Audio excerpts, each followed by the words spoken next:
جب میں دینی فکر کہتا ہوں تو ایک فکر وہ ہے جس کو میں اس سے مختلف کہتا ہوں، وہ ان کی عمرانی اور سوشل تھاٹ ہے، جو دو علیحدہ علیحدہ چیزیں ہیں، عام طور پہ لوگوں کو یہ بھی نہیں معلوم۔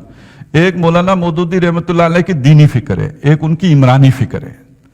دینی فکر کا تعلق فرائض دینی کے ساتھ ہے، اور اس کو انہوں نے کھود کرید کے نکالا ہے جا کے صحابہ کرام کے دور سے، یعنی پیچھے جا کر قرآن و سنت سے اخذ کر کے نکالا ہے کہ ہماری دینی فکر ہے کیا، دینی فرائض کیا ہیں، ہمارے اوپر اللہ کی طرف سے ذمہ داریاں کیا عائد ہوتی ہیں۔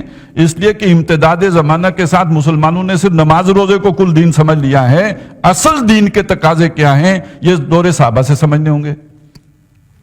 یہ دینی فکر ہے۔ عمرانی فکر کیا ہے؟ آج اگر خلافت کا نظام قائم ہوگا تو سیاسی نظام کیا ہوگا، معاشی نظام کیا ہوگا، سماجی نظام کیا ہوگا؟ اس لیے کہ یہ دور صحابہ والا آج تو نافذ نہیں ہو سکتا۔ وہاں اولو الامر بن جاتے تھے، جو قبائل کے سربراہ تھے وہ اولو الامر ہیں، آج قبیلہ ہی نہیں رہا تو اولو الامر کدھر سے لے کے آئیں گے؟ اصحاب حل و عقد کیسے وجود میں آئیں گے؟ آپ یہاں پہ جا کے کہیں بھی بات کیجئے، یہ ہمارے جو نئے نئے دانشور بنتے ہیں وہ کہتے ہیں جی اسلام میں یہ کوئی جمہوریت نہیں ہے، اصحاب حل و عقد ہوتے ہیں، اولو الامر ہوتے ہیں جن کی اطاعت کی جاتی ہے۔ تو یہ اصحاب حل و عقد آسمان سے اترتے ہیں، یہ آسمان، یہ جو اولو الامر ہیں یہ کیسے وجود میں آتے ہیں، ان کو تشکیل کیسے دیا جائے گا، یہ بنیں گے کیسے؟ جو فن خان ہوگا، بدماش ہوگا، چرسی ہوگا، ڈاکو ہوگا، وہ اولو الامر بن کے آ جائے تو وہ اولو الامر ہے؟ تو اس کا کوئی طریقہ کار بنانا پڑے گا یا نہیں بنانا پڑے گا؟ یہ وہ ایک پورا نظام ہے، سیاسی نظام، معاشی نظام، سماجی نظام آج کیسا ہوگا، یہ ان کی سوشل تھاٹ ہے۔ اور اس کو سمجھ لیجئے، یہ بہت ضروری ہے آج سمجھنا۔ میں ایک دعویٰ کر رہا ہوں آپ کے سامنے، مولانا مودودی یا ڈاکٹر اسرار احمد، ان کی دینی فکر لے لیں، اگر آپ ان کی عمرانی فکر نہیں لیتے تو نتیجہ پتہ ہے کیا برآمد ہوگا؟ داعش۔ جو دنیا میں الزام لگتا ہے نا کہ سید قطب، مولانا مودودی، ان لوگوں کی فکر کی وجہ سے انتہا پسندی پھیلی ہے، کیوں پھیلی ہے؟ دینی فرائض تو ان سے لے لیے، ان کا عمرانی فکر لیا ہی نہیں، تو اس سے پھر انتہا پسندی بھی پھیلنی تھی۔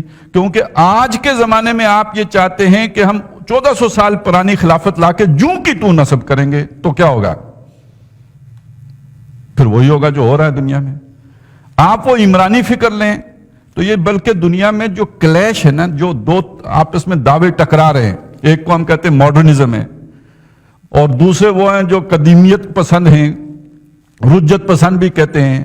اب یہ جو دو طبقات جن کی دنیا میں لڑائی ہے، جس کے سادہ ترین جو تشریح کی جاتی ہے مسٹر ملا لڑائی ہے، اس لڑائی کا حل ہے اس سوشل تھاٹ میں، برج کر دیتا ہے دونوں کو، کہ آج کے انسان نے ارتقاء کے نتیجے میں جو نظام وضع کیا ہے اس نظام کو اسلامائز کیسے کیا جا سکتا ہے، کون سے اصول ہیں جو اس کے اندر انڈکٹ کر دیں اور اس کے نتیجے میں وہ مسلمان ہو جائے گا۔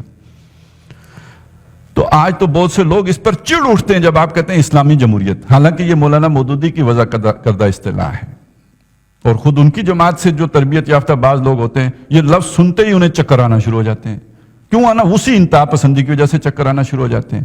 تو جب تک آپ فکر کے دونوں اجزاء کو نہ لیں گے، دینی فکر جمع عمرانی فکر، تو وہ مولانا مودودی کی فکر نہیں ہے۔ مولانا مودودی کی فکر ان دو فکروں کے اجتماع کا نام ہے، اور یہی معاملہ ڈاکٹر اسرار احمد کا بھی ہے۔